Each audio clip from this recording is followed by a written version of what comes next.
Hello everyone, मैं हूँ Priyanki Maheshwari persona से और आप सब मुझे पहले भी मिल चुके हैं।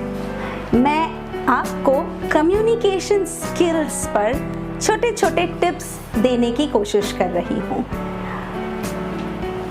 हम कम्युनिकेशन स्किल्स पर अलग अलग टास्क्स करते आए हैं। सबसे पहला हमारा टास्क था जहाँ पर आपको अपने बारे में मुझे बताना था, है ना, सेल्फ इंट्रोडक्शन का टास्क। सेकंड टास्क था जहां पर आपको एक रीडिंग एक्टिविटी दी गई थी। थर्ड टास्क में आपको एक पिक्चर दिखाया गया था एंड आपको उस पिक्चर पर कुछ बोलना था। And the fourth task was the story telling task. So now अब आप ये सोच रहे होंगे कि ये अलग अलग टाइप के टास्क क्यों दिए जा रहे हैं।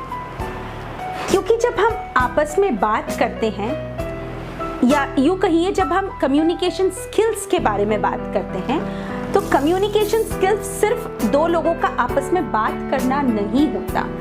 कम्युनिकेशन स्किल्स यानी कि हम जो भी मैसेज किस सिचुएशन में किस पर्सन तक पहुंचाना चाहते हैं। एग्जाम्पल आपको देना चाहूंगी खाने से। खाना हम सबको अच्छा लगता है, आपको भी अच्छा लगता है, राइट? अलग अलग टाइप की वैरायटी खाना हमें अच्छा लगता है। जब हम कुछ हेल्दी खाना खा रहे होते हैं तो उसमें जो मसाले होते हैं, नमक मिर्च होती है, वो बहुत ज़्यादा तड़क भड़क नहीं होती है।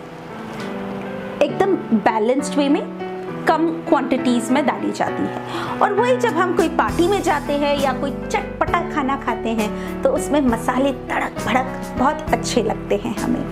ठीक उसी तरह से हर अलग अलग सिचुएशन में हमें अलग अलग तरीके से कम्युनिकेट करना पड़ता है। जैसे कि जब हम कोई दो लोग आपस में सिंपल सी बात कर रहे हैं तो सिंपल तरीके से, नॉर्मल तरीके से करेंगे। जब हम कोई स्पीच दे रहे होते हैं तो हमारा अल्टीमेट एम क्या होता है कि वहाँ सामने जो ऑडियंस बैठी है उन तक हम अपनी बात क्लैरिटी के साथ, क्लैरिटी का क्या मतलब है, एकदम क्लियरली जो हम शब्द बोलते हैं क्लियरली बोलें जिससे कि सामने वाले तक हम हमारा मैसेज पहुंचा सके। क्लैरिटी के साथ साथ हम नहीं चाहते कि सामने वाला बोर हो जाए, तो इसलिए अपनी एक्सप्रेशंस के साथ सही तरीके से हमें उन तक बात पहुंचाना ज़रूरी है। थर्ड टास्क जो हमारा था वो वहाँ पर जहाँ मैंने आपको एक पिक्चर एक्टिविटी दी, वहाँ भी हमने अपने आप को एक स्पीच की तरह से ही बोला था जैसे कि हमने फर्स्ट टास्क में किया था।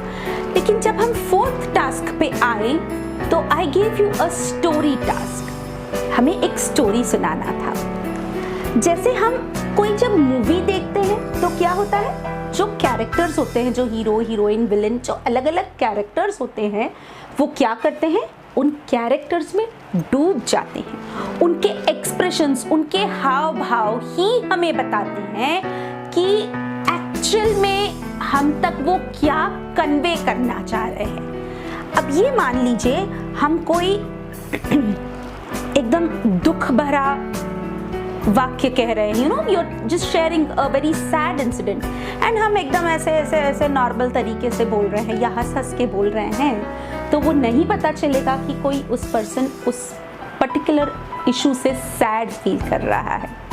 जब एक्सप्रेशंस आएंगे चेहरे पर सैड होने वाले, तब हमें पता चलेगा कि वो एक्चुअल में सैड इंसिडेंट है। ठीक उसी तरह से जैसे मूवीज में, सीरियल में जब तक एक्सप्रेशंस नहीं होंगे मज़ा नहीं आएगा, उसी तरह से जब तक हम एक स्टोरी को सही एक्सप्रेशंस के साथ नहीं बोलेंगे तो मज़ा नहीं आएगा। इस तरह से बहुत सारे कंपोनेंट्स होते हैं कम्युनिकेशन स्किल्स में। सिर्फ एक क्लैरिटी, सिर्फ एक पॉजेस या सिर्फ एक एक्सप्रेशंस नहीं होता है। स्पीड, हमें स्पीड का भी ध्यान रखना पड़ता है। ये नहीं कि हमें ट्रेन पकड़ने जाना है, हम तेज तेज तेज तेज बोले या बहुत स्लो बोले, लेकिन यस, हमें ये ध्यान रखना है कि हमें कब किस स्पीड पर बोलना है। अगर हम एक ही स्पीड में बोलेंगे तो भी सामने वाला बोर हो जाएगा, और अगर हम बहुत फास्ट फास्ट फास्ट फास्ट बोलेंगे तो भी बोर हो जाएगा या समझ में नहीं आएगा या उस तक हमारा मैसेज ठीक से नहीं पहुंच पाएगा। इसलिए ये सभी फैक्टर्स का हमें ध्यान रखना पड़ता है। सही मात्रा में, सही जगह, क्या तरीके से हमें बोलना है, ये हमें ध्यान रखना पड़ता है। और ये सब चीज़ें तब तक पॉसिबल नहीं हो जाएगी जब तक हम कई बार बोलने की प्रैक्टिस नहीं करें। कम्युनिकेशन स्किल्स के जब बारे में हम बात करते हैं, इन सब एक्टिविटीज़ के अलावा कन्वर्सेशन में भी हमारी कम्युनिकेशन स्किल्स रिफ्लेक्ट करती है। हम दो लोग आपस में किस तरह से बात कर रहे हैं, तो ये बहुत सारी चीज़ें हैं। स्माइल, आप जब बोल रहे हैं तो स्माइल कैसी होनी चाहिए, ये कई सारी चीज़ें होती हैं। तो अभी तक की ये जो 4 एक्टिविटीज़ ली हमने, इसके थ्रू हमने अलग अलग चीज़ें देखने की कोशिश करी। जैसे कि मैंने बताया, पहली एक्टिविटी में मैंने आप लोगों को बताया पॉजेस के बारे में, सही पॉज कहाँ लगना चाहिए। सेकेंड एक्टिविटी में आई थिंक स्पीड के बारे में बताया था कुछ लोगों को क्लैरिटी के बारे में बताया था। इस तरह से अलग अलग पर्सन्स को अलग अलग तरीके से मैंने बताया था। थर्ड एक्टिविटी, क्योंकि ये एक वंस अगेन एक पिक्चर एक्टिविटी थी, एक स्पीच की तरह से हमें बोलना था, तो स्पीच की तरह से हमें कहाँ कैसे क्या वॉइस मॉड्यूलेशंस करने चाहिए, उसके टिप्स दिए थे। एंड फोर्थ एक्टिविटी में जो स्टोरी टेलिंग एक्टिविटी है, मैं वंस अगेन आपको कहना चाहती हूँ, बाकी सारी चीज़ें जो है उनको तो ध्यान में रखना ही है, साथ में हमें एक्सप्रेशंस का बहुत ज़्यादा ध्यान देना है।